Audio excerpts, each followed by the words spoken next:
Hello everyone. In this module, we are going to learn about when and why to use admin interface in Django. And following are the topics that we are going to discuss.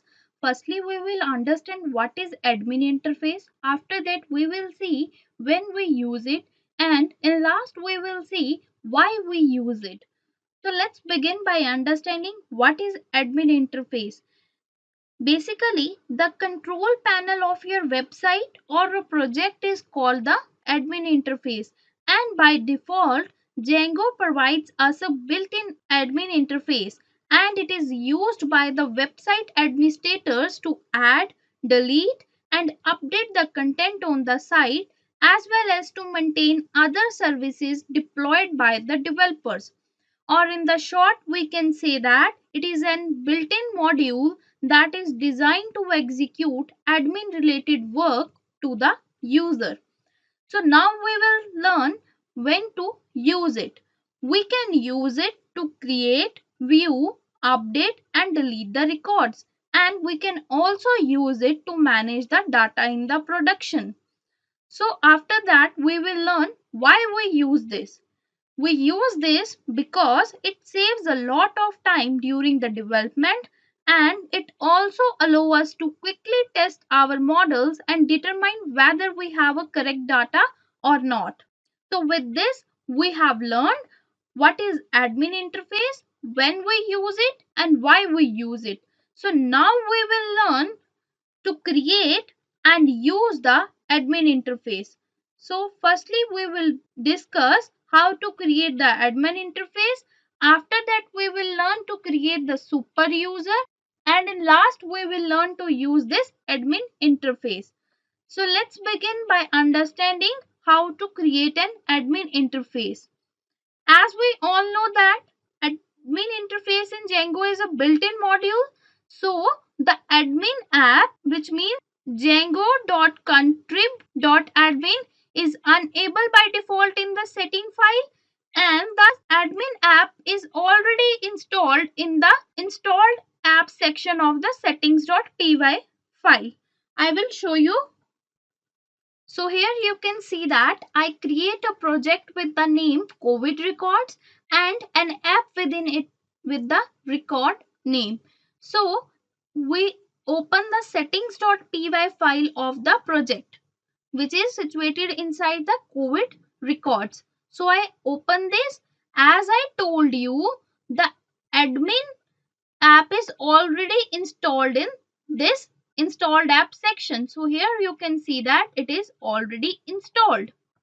So now we will learn the steps to create the admin interface. So the first step is we have to initiate the database. And to initiate the database, we have to pass the command python manage.py migrate. I will show you. So in this terminal, I write the command python manage.py migrate and hit enter. It will create the tables which are built in with the Django. The next step is we have to launch the server. And to launch the server, we have to type the command python manage.py run server and hit enter. So now in the terminal, I write the command and hit enter. It will take some time to execute. So here you can see that the server is successfully run. It gives you the deployment server link. You have to click on this and it will open the Django main interface. Now after launching the server, we have to access the admin interface. So we have to pass /admin/ at the browser address bar. I will show you. So here I pass /admin, and you can see that after passing the admin, it promotes me to the login credential area. So if you have no username and password created yet, you have to create it first. For this, we will use the concept of a super user. So firstly, I tell you what is super user. It is nothing but simply the administrator credentials for your website. which allow you to manipulate the data and the content of your site. Or we can say that it is a primary controller. As a primary controller, we should never disclose the super user credentials to anyone, as it is a critical information for managing and controlling our website once it goes live. So now we will learn to create the super user. For creating the super user, we will use the command python manage.py create super user. So here I type the command python manage.py create super user as I want to create the super user. Now I hit on a enter button. It will ask me for the username, and it will say that if I leave this blank, it will take the system name as a default. In my case, the system name is Python Guide, so it will take the name as a Python Guides. So I hit enter as I want to remain my system name as the username. Next, it will ask for the email address. If you want to pass the email address, you can, but I want to leave it blank, so I hit enter as it is an optional credential. The next, it will ask me for the password. So I create a password and hit enter. After that, it will again ask for the password. You have to pass the same password which will you pass as a password, as password again act as a confirmation password. So I pass the same password again and hit enter. Now it will display the message super user created successfully. Now you again have to deploy the server. For this I again use the command python manage.py run server, and now it will ask me for to add the credential. So I pass python guides as a username, and as a password I pass my password and I click on the login. So on the successful login, it will move to the admin interface. So with this, we have learned to create the admin interface. So now we will learn to use this admin interface. The admin interface will allow you to manage Django groups and user, and as well as all your app registers model. And you can use this interface to perform the CRUD operation, which is create, delete, update and read.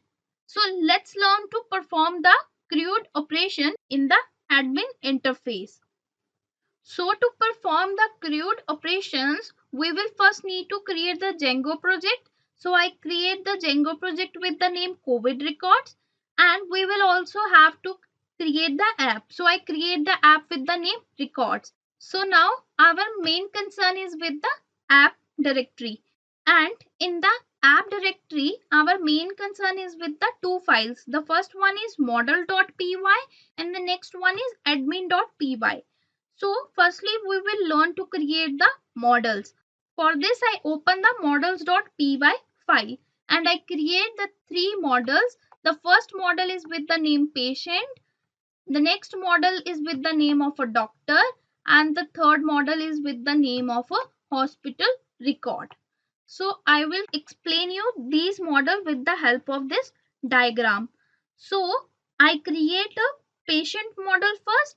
It consists of a first name, last name, admit date, discharge date and the amount. And it will also create a many to many entity relationship with the doctor.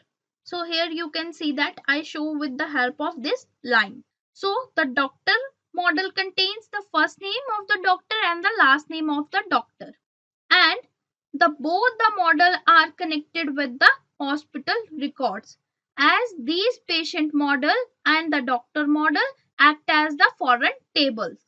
So the hospital record contains the detail of the patient model, detail of the doctor model, and it also has its own entity which is room number. So with this, I hope you have clearly understood what we have created in these three models. So our next step is to register these model, as we want to show it on the admin interface. So let's learn. So to register the model, we have to open the admin.py file. So I open it and here I pass the three models and register these model on the admin interface. If we not register these model on the admin interface, these model will not be shown on the admin panel.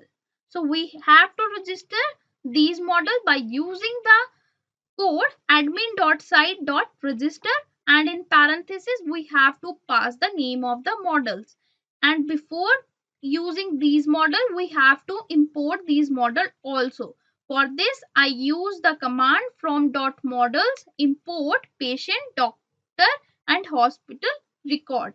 So after creating the model and registering the model, we are ready to go.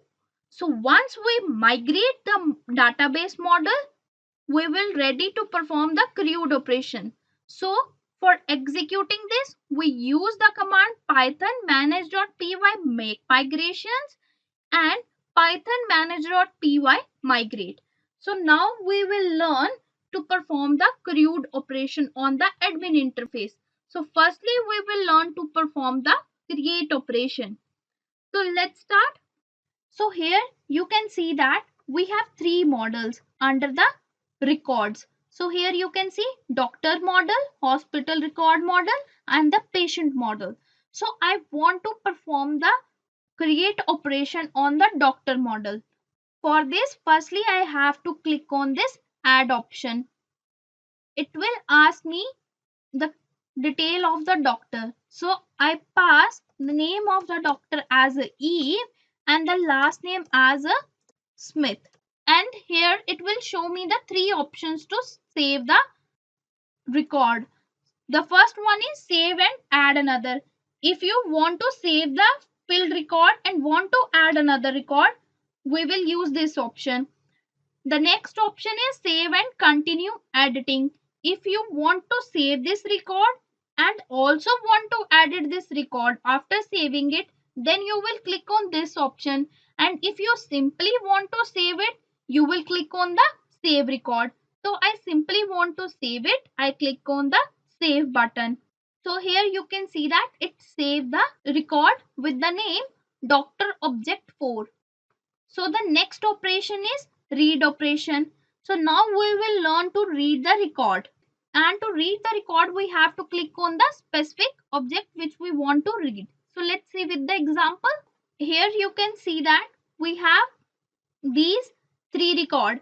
I want to read the record of the doctor object 2. I click on this and here you can see that it show me the detail of the doctor object 2. It shows that the first name of the doctor is James and the last name of the doctor is Hunter. So with this we read the code of the doctor model. After creating and reading, we will learn to update the record.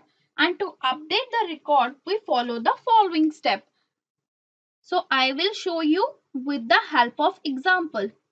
So in this home screen, you have see that in front of the doctor, we have two options. The first one is plus add, the next one is change.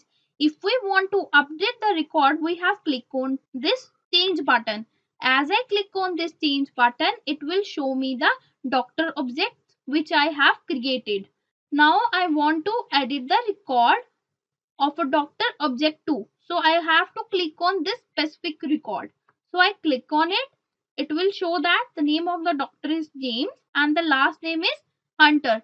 As I want to change this last name from Hunter to Clark. So I write Clark and now I want to save it.